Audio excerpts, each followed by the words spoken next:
Bharatiya Janata party और प्रधानमंत्री कभी कभी ऐसे चौंकाने वाले फैसले ले लेते हैं जिससे कि पूरा देश हैरान हो जाता है। उसी कड़ी में ऐसा ही निर्णय मंगलवार को उड़ीसा को लेकर के आया, जब बीजेपी ने 4 बार के विधायक मोहन चरण मांझी को उड़ीसा का नया मुख्यमंत्री चुन लिया है। इसको चौंकाने वाला फैसला इसलिए कहा जा रहा है क्योंकि राजनीतिक गलियारों में दूर दूर तक मोहन चरण मांझी का जिक्र नहीं था। ऐसे में इसके पीछे के कारणों को लेकर कई तरह के कयास भी लगाए जा रहे हैं। मोहन चरण मांझी को चुनकर बीजेपी ने एक तीर से 2 निशाना लगाने की कोशिश की है। उनको चुनने के पीछे की सबसे बड़ी वजह हो सकती है झारखंड चुनाव और आदिवासी वर्ग के वोटों को साधना। आदिवासी वर्ग से आने वाले मोहन चरण मांझी को बीजेपी ने ऐसे समय पर उड़ीसा का मुख्यमंत्री बनाने का फैसला किया है जब पार्टी को लोकसभा चुनाव में अपने दम पर बहुमत नहीं मिला। साल 2014 के बाद पहली बार बीजेपी बहुमत के जादुई आंकड़े 272 को और 240 पर ही सिमट कर रह गई। इस कारण बीजेपी की निर्भरता राष्ट्रीय जनतांत्रिक गठबंधन यानी कि एनडीए में शामिल दलों पर बढ़ गई है। लोकसभा चुनाव में एनडीए ने झारखंड की 14 सीटों में से 9 पर जीत दर्ज की थी।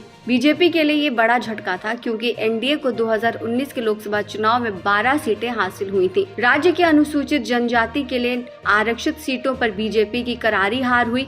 सबसे चौंकाने वाला परिणाम खूंटी का था, जहां अर्जुन मुंडा को शिकस्त का सामना करना पड़ा और उनको शिकस्त दी थी कालीचरण मुंडा ने। वहीं झारखंड मुक्ति मोर्चा छोड़कर बीजेपी का दामन थामने वाली शिबू सोरेन की बड़ी बहू सीता सोरेन की दुमका सीट पर बुरी तरह हार हुई। चुनाव के ठीक पहले बीजेपी में आई गीता कोड़ा को भी सिंहभूम सीट पर हार का सामना करना पड़ा। लोहरदगा लोकसभा सीट पर बड़ा उलटफेर करते हुए कांग्रेस के सुखदेव भगत ने बीजेपी के समीर उरांव को बुरी तरह से शिकस्त दी। इसने बीजेपी की अगुवाई वाले एनडीए नेतृत्व के माथे पर चिंता की लकीरें बढ़ा दी हैं। नाराजगी की सबसे बड़ी वजह थी झारखंड के आदिवासी नेता और पूर्व सीएम हेमंत सोरेन की गिरफ्तारी। झारखंड की मौजूदा विधानसभा का कार्यकाल जनवरी 2025 के पहले हफ्ते में खत्म हो रहा है।